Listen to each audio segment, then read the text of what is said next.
Hi investors, welcome to SOIC. तो आज के इस बिजनेस एनालिसिस में हम लोग एक 3000 बैगर का बिजनेस अपडेट करने वाले हैं। एंड ये कौन सा 3000 बैगर है? Name of the business is pi industries.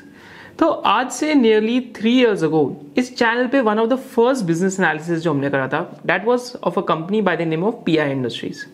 And जब पीआई इंडस्ट्रीज का हमने बिजनेस एनालिसिस करा था, towards the end of that business analysis हमने ये बात करी थी कि पीआई इंडस्ट्रीज में इस टाइम पे क्यूआईपी चल रही है एंड क्यूआईपी के साथ साथ PI Industries is trying to get from agrochemicals to pharmaceuticals.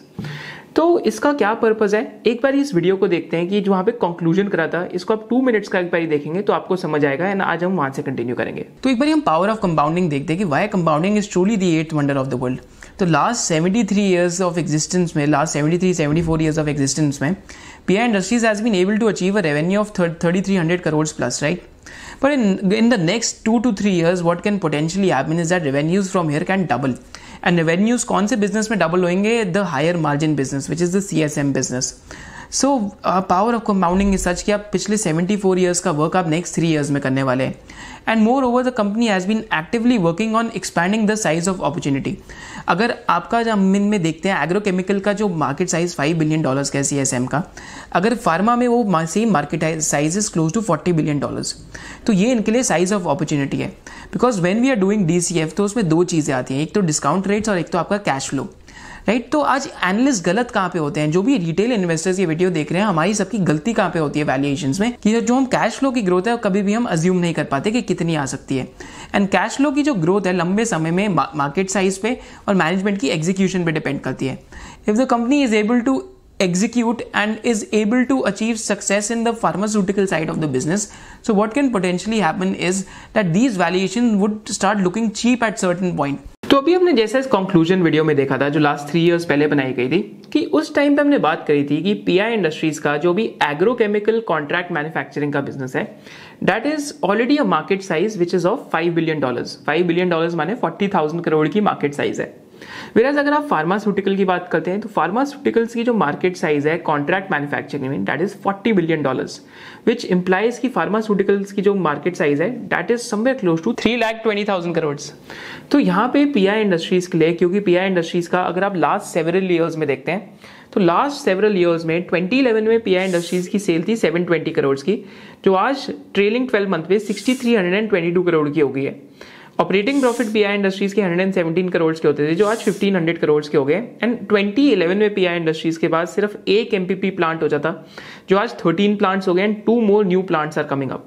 So this gives you an idea that over the last decade the company has done really well. And CDMO business probably आज 6,300 crores की जो top line है उसमें से 75 to 80% business CDMO business को belong करता है, that is contract manufacturing for agrochemical innovators. माने ये बिजनेस मॉडल एक पंजाब केमिकल्स हो गया या तो ये बिजनेस मॉडल एक एस्टेक लाइफ साइंसेज हो गया।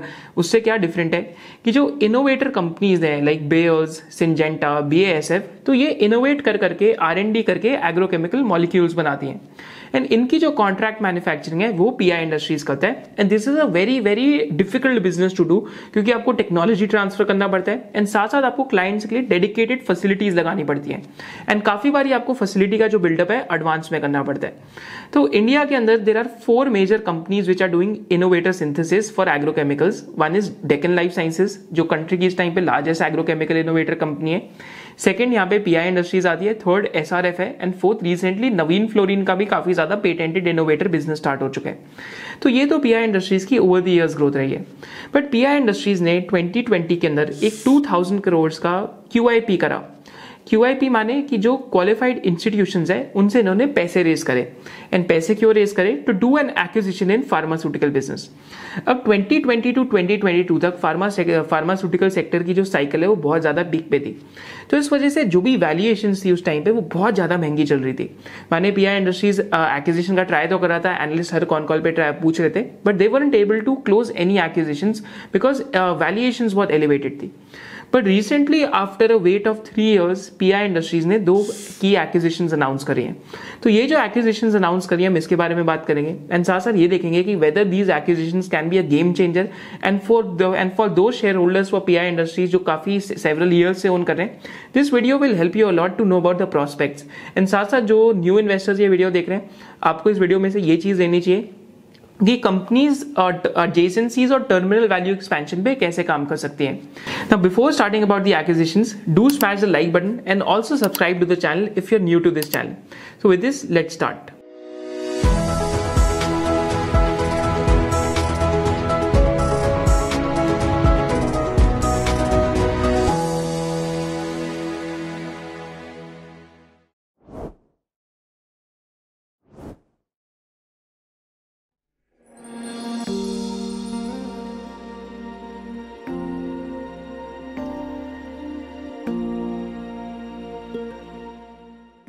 सो पीआई इंडस्ट्रीज ने अपनी Holi own subsidiary say that is pi health sciences से तो यहाँ पे एक्विजिशंस करी हैं.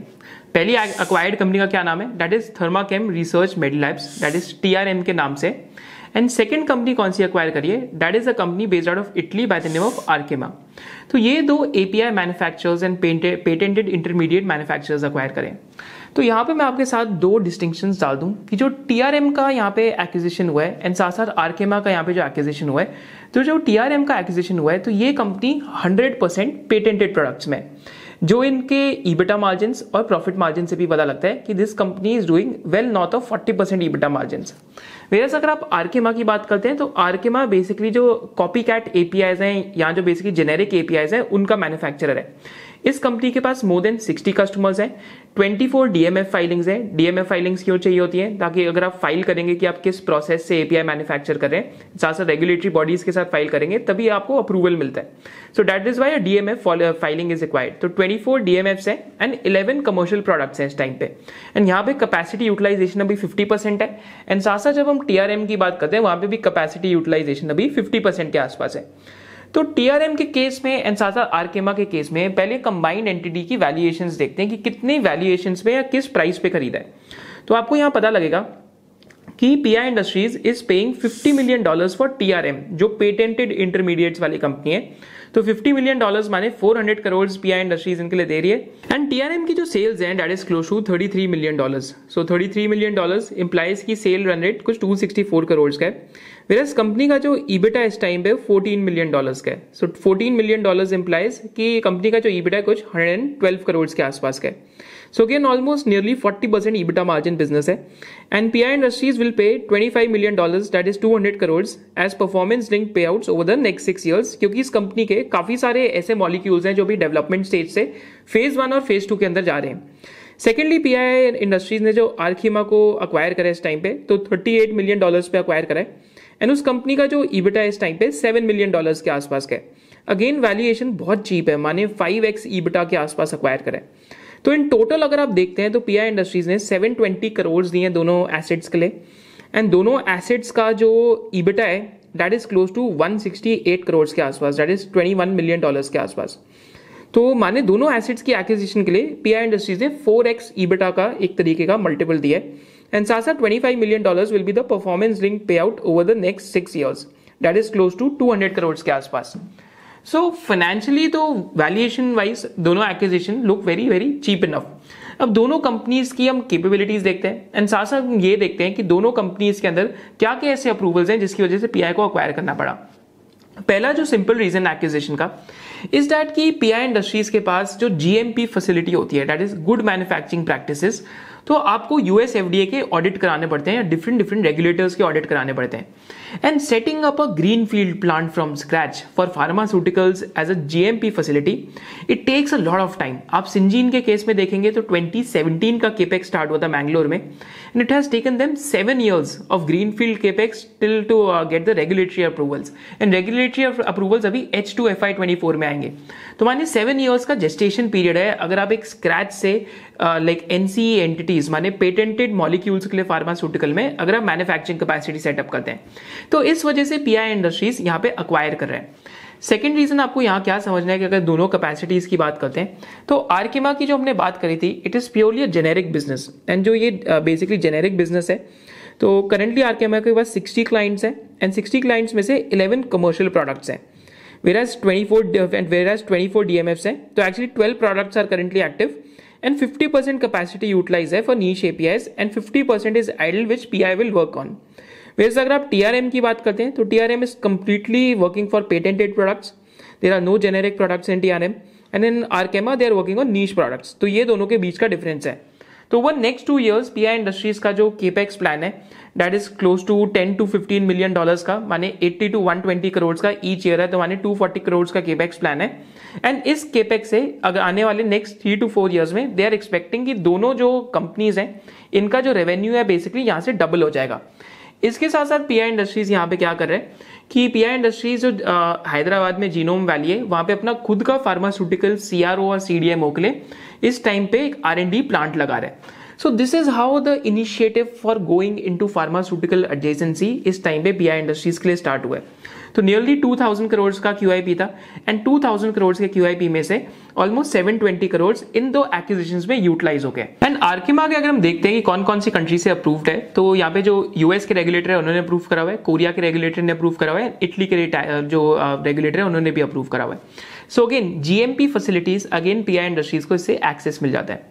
तो कंबाइंड एंटिटी के फाइनेंशियल्स का पीआई इंडस्ट्रीज के ऊपर क्या इंपैक्ट होगा, तो अभी पीआई इंडस्ट्रीज का जो ऑपरेटिंग प्रॉफिट है 1500 करोड़ का है। दोनों कंबाइंड एंटिटीज का अगर आप ऑपरेटिंग प्रॉफिट देखते हैं तो दोनों कंबाइंड एंटिटीज का 168 करोड़ के आसपास का ऑपरेटिंग प्रॉफिट होगा एंड 624 करोड़ के आसपास का दोनों कंबाइंड एंटिटीज का टॉप लाइन है, which is nearly 10% of pi industries के सेल्स जो है उन पे एडिशन होएगा and nearly 8 to 10% PAT level पे पीआई इंडस्ट्रीज के लिए एडिशन होने के चांसेस है इसमें। So again this is an acquisition that is EPS accretive and pi industries की मैनेजमेंट जो पिछले 10 years से ट्राई कर रही है फार्मास्यूटिकल्स में आने के लिए and they have given this guidance of making pharmaceutical of 15 to 20% of their business. So it seems in acquisitions की वजह से it will start moving in that direction कि फार्मास्यूटिकल बिजनेस ओवरऑल पाएगा 15 to 20% हो पाए शायद से।